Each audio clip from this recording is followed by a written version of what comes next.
প্রিয় দেশবাসী, কিশোরগঞ্জে খুব খারাপ একটি ঘটনা ঘটেছে। দেখুন, একটি বিল্ডিং এর কাজ চলমান অবস্থায় একজন কনস্ট্রাকশনের মিস্ত্রির গায়ের উপরে ভেঙে পড়েছে বারান্দার ছাদ। দেখুন, এই মানুষটি কিন্তু খুবই কঠিন অবস্থার মধ্যে দিয়ে আছে এবং এই পরিস্থিতিটা দেখে এলাকাবাসী সাথে সাথে কিন্তু ফায়ার সার্ভিসকে কল করে। ফায়ার সার্ভিস টিম অতি দ্রুত চলে এসেছে। ঘটনাটি ঘটে কিশোরগঞ্জ একেবারে পৌরসভার সামনাসামনি। দেখা যাক ফায়ার সার্ভিস টিম এসে আসলে কি করে এবং কিভাবে এই ব্যক্তিটিকে উদ্ধার করে। সবাই সেই অপেক্ষায় রয়েছে এবং সবার মনের মধ্যে কিন্তু হতাশা কাজ করতেছে, একটি ভীতি কাজ করতেছে। সবাই একটু এই ভাইটির জন্য দোয়া করবেন, আল্লাহ তাআলা যেন সহি সালামতে তাকে উদ্ধার করে দেয়। তবে এই মুহূর্তে আমরা যেমনটি দেখতে পাচ্ছি, তিনি কিন্তু খুবই কষ্টের মধ্যে আছেন এবং তার খুব কষ্ট হচ্ছে। তারপরেও এলাকাবাসীর সহযোগিতা এখন পর্যন্ত তিনি আসলে বেঁচে আছেন, এটাই আল্লাহ পাকের দরবারে শুকরিয়া। দেখেন, সবাই কিন্তু আপ্রাণ চেষ্টা করছে এই মানুষটিকে সুস্থভাবে উদ্ধার করার জন্য এবং জীবিত উদ্ধার করার জন্য। দেখেন, আসলে একটি বারান্দার ছাদ কতটা ওজন হলে বা কতটা ওজন হতে পারে আপনারা একবার চিন্তা করুন। মানুষটির কিন্তু অলরেডি আপনারা দেখতে পাচ্ছেন ঘাড়ের দিক দিয়ে একটি রড ঢুকে আছে এবং তিনি কিন্তু কোনোভাবে এখানে সোজা হওয়ার মতো অবস্থা নেই।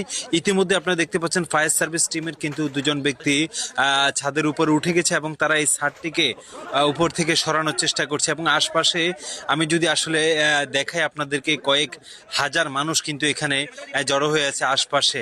তো ইতিমধ্যে আপনারা যেটা দেখতে পাচ্ছেন যে ফায়ার সার্ভিস টিমের সহযোগিতায় উপরে দুজন ভাই উঠে যায় এবং তারা এই ছাদটিকে উপর দিকে তোলার চেষ্টা করছে এবং নিচ থেকে আরো একটি মই লাগানো হচ্ছে। দেখা যাক, নিচ থেকে সম্ভবত এটিকে ধাক্কা দিয়ে উপর দিকে তোলার চেষ্টা করা হবে।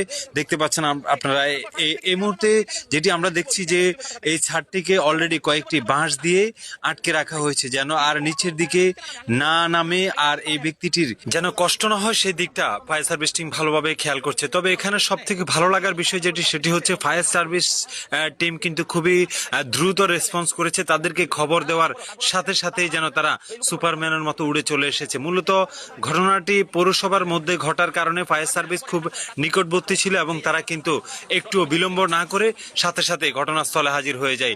এখন আপনারা দেখতে পাচ্ছেন কিন্তু উদ্ধার কার্যক্রম চলমান রয়েছে এবং এই ব্যক্তিটি কিন্তু দীর্ঘক্ষণ যাবৎ এভাবে রয়েছেন। তিনি একটা যে ছাদের যে ওয়াইট বা যে ওজন, সেই প্রেশারটা কিন্তু তিনি আর সহ্য করতে পারছেন না।